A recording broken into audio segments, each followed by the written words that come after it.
Grande. Salve, salve galera do InfectoCast, aqui quem fala é o Klinger. Aqui quem fala é o William. E eu sou a Mafê. Bom, hoje a gente foi convidado pela Pfizer para a gente discutir alguns pontos sobre resistência antimicrobiana nos gram-negativos. A gente aproveita para deixar o convite para vocês conhecerem uma plataforma exclusiva para médicos, que é o Pfizer Pro, é uma plataforma que tem várias aulas e conteúdos importantes com vários especialistas sobre a resistência antimicrobiana. E hoje o tema que a gente escolheu para falar com vocês é esses pontos principais para a gente discutir. E o primeiro deles seria qual é a importância das infecções multiresistentes e como que a gente consegue identificá-las, Mafê? Quando a gente está falando de contexto de infecção, a gente precisa muito caracterizar a respeito de onde é essa infecção, né? Então, como a gente está falando de infecções de gram-negativos multiresistentes, normalmente a gente está falando de infecções adquiridas intra-hospitalares, né? Então, dentro dos serviços de saúde, associada aos serviços de saúde. E quando a gente está falando dessa multiresistência, eu tenho sempre que ficar de olho em alguns fatores que podem me levar a pensar que esse paciente vai ter uma infecção por um micro-organismo multiresistente. Então, se ele está internado há muito tempo, se ele já passou por unidade de terapia intensiva, se ele tem invasão, se ele já usou múltiplos antimicrobianos. Então, tudo isso vai me fazer pensar se o meu paciente, juntamente, óbvio, com a epidemiologia local, né? Quando eu estou falando disso, eu preciso pensar localmente. E se isso vai me levar ou não a pensar se eu estou de frente de uma infecção possível por um micro-organismo resistente ou não. Sim, e aí é importante, que é isso que a Mafê falou, porque todo hospital tem um serviço de controle de infecção hospitalar que ele precisa divulgar o perfil epidemiológico daquela instituição. Então, esse perfil epidemiológico, ele contempla aí por sítio, né? Então, infecção de corrente sanguínea, pneumonia associada à ventilação mecânica, infecção do trato urinário, que são os principais sítios de infecção que a gente tem relacionado aos dispositivos e que a gente monitora dentro dos hospitais. Quais são os principais micro-organismos que causam naquela instituição essas infecções? E dentre esses micro-organismos, quais são os mecanismos de resistências, né, que a gente tem relacionado aos antimicrobianos para a gente poder direcionar dessa forma a terapia de escolha. Então, por exemplo, eu tenho um hospital onde eu não tenho PAV por pneumonia associada à ventilação mecânica por gram positivo. Então, eu não teria necessidade de fazer uma cobertura extra, por exemplo, para o MRSA. Tem hospitais que a gente tem uma prevalência maior de KPC. Então, essa prevalência é que vai falar sobre a minha terapia que eu vou ter que utilizar para esses casos. E agora, já puxando o gancho, então, Will, o Klinger falou sobre KPC, né? Então, quando eu falo KPC, eu tô falando de quem? Eu tô falando de Klebsiella, eu tô falando de outra coisa, o que que eu tô falando? É, esse é um assunto que a gente gosta muito de conversar, né? A gente no Sim. InfectoCast, quando a gente vai falar de KPC de uma forma geral, porque KPC eu acho que é a mais famosa das estrelinhas das inibidoras das bactérias que tem a carbapenemase, né? Sim. Então, a KPC ficou conhecida por ser uma enzima que degrada os meus carbapenêmicos. Então, é uma das enzimas que faz parte de um grupo de carbapenemases. Então, quando a gente vai falar de mecanismos de resistência em gram-negativos, entra nesse pacote as beta-lactamases e, entre específico, as carbapenemases, que vão degradar desde os meus beta-lactâmicos até os meus carbapenêmicos. Ou seja, a bactéria ela vai ser resistente a ceftraxona, vai ser resistente a meropenem, e isso aí já cria um problema, porque as minhas opções terapêuticas começam a diminuir. Então, nosso objetivo aqui já é começar a falar delas. E a mais famosa talvez seja a KPC, que muita gente que acha que é, inclusive, KPC é sinônimo de Klebsiella pneumoniae, né? Mas não necessariamente. A KPC foi descoberta na Klebsiella pneumoniae, é um gene de resistência, mas que você também pode encontrar em outros gram-negativos. Então, é certo que a gente pode ter E. coli KPC, eu posso ter Pseudomonas KPC, eu posso ter Morganella KPC. Dentre os gram-negativos, essas bactérias elas podem possuir esse mecanismo de resistência. Ou podem possuir outros mecanismos de resistência, né? Porque quando a gente está falando de beta-lactamases, a gente está falando de um grupo muito grande, que é dividido normalmente em dois tipos de classificação, né? Que a gente mais usa é a classificação de Ambler, e a KPC ela vai estar no grupo A de Ambler, mas eu tenho outros grupos, o grupo B e o grupo D, que também tem carbapenemases, mas com nomes diferentes desses genes que levam a essa hidrólise dos carbapenêmicos, mas que no seu antibiograma vai estar lá aparecendo carbapenêmico resistente. Aí a nossa função aqui hoje é tentar ajudar vocês a saber qual é o mecanismo de resistência que está colocando aquele R na frente do meropenem ali. Mafei, vamos revisar essa classificação dos gram-negativos, porque a gente tem dois grupos muito importantes quando a gente fala dos gram-negativos, que são os fermentadores e os não fermentadores. Isso. Falando desses gram-negativos, o mais fácil da gente lembrar são os não fermentadores, porque são só 4. A gente tem a Pseudomonas, o Acinetobacter, a Stenotrophomonas e a Burkholderia. Tirando esses 4, o restante, a maioria são As as enterobacteriais. enterobactérias, que vão ser as Klebsiellas, E. coli, Yersinia, Morganellas, Providência, Proteus e assim sucessivamente. Isso mesmo. E aí, isso coloca para a gente também uma dica na hora que a gente está olhando para o antibiograma, mesmo que ainda não tenha saído o total do antibiograma, né? No que eu vou pensar de produção de mecanismos de resistência.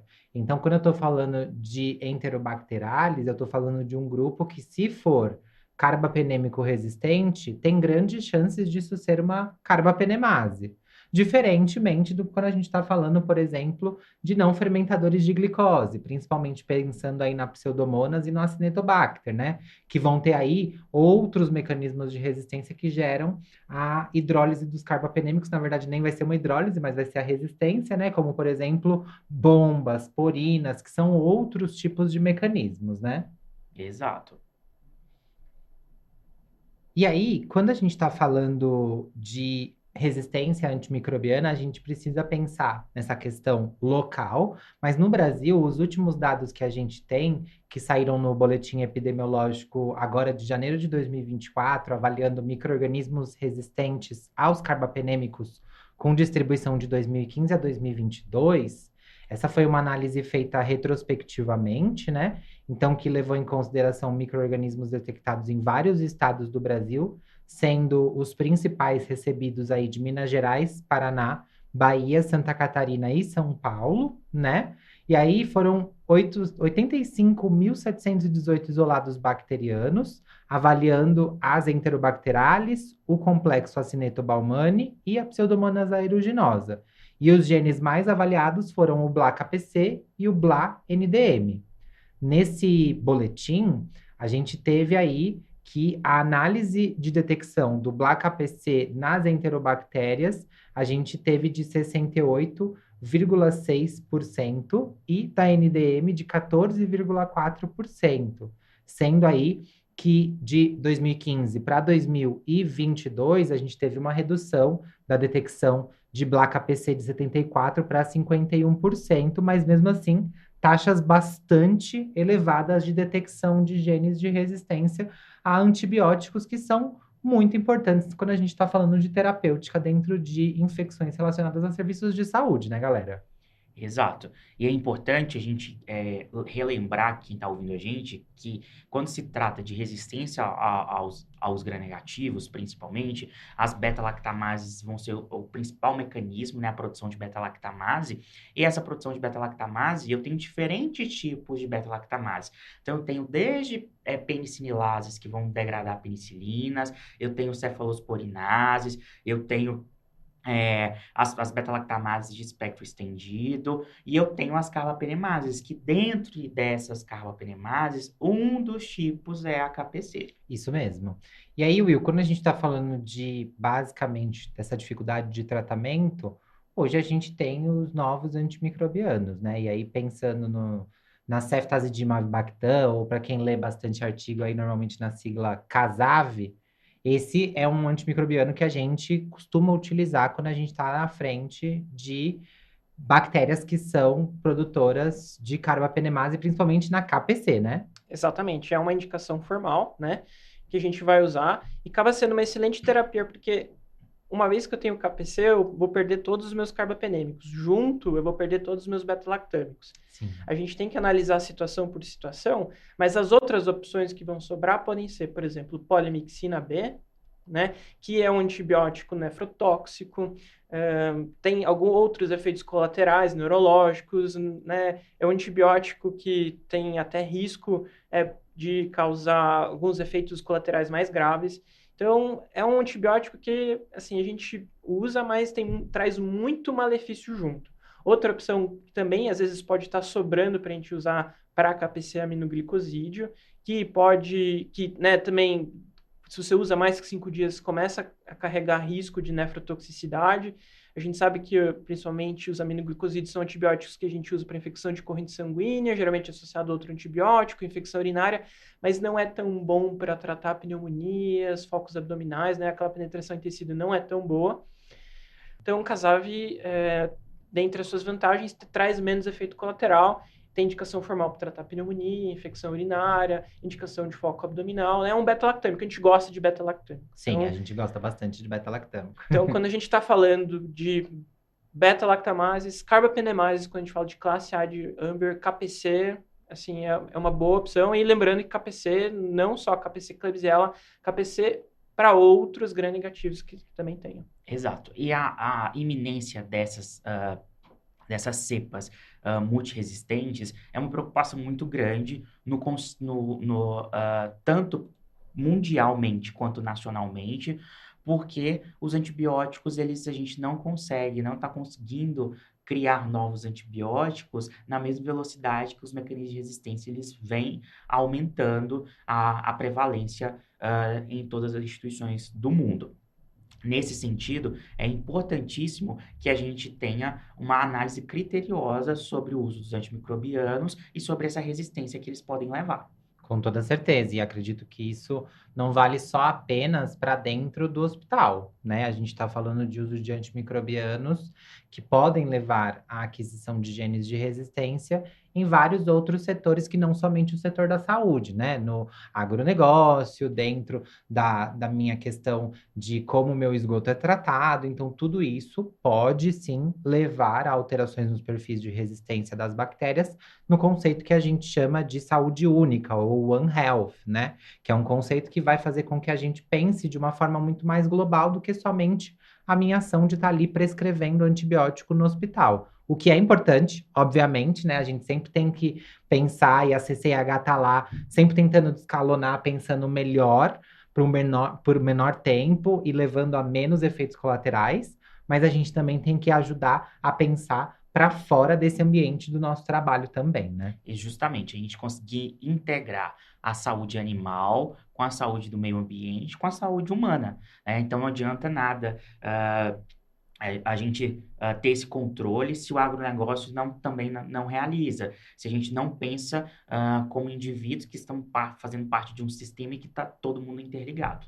Ótimo, ótimo. E aí, como a gente está falando de políticas que visem essa diminuição, né? É importante a gente falar que dentro do hospital, a CCH tem um papel super importante, né, Will? Começa com a gente, né, infectologista, né, profissional de saúde, ele é beira-leito, fazer esse controle, né?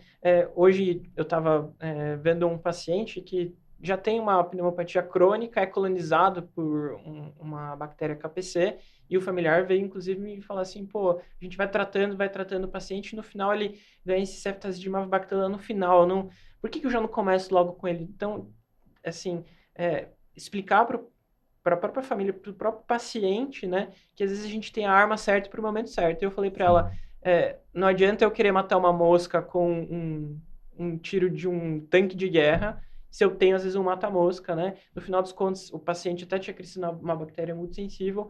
Então, não adianta a gente querer também sair usando os antibióticos sem o uso racional deles, que depois esse paciente vai voltar para mim e eu mesmo vou ter que tratar ele com um antibiótico mais estendido. Então, cabe a gente saber qual que é o melhor momento para cada antibiótico.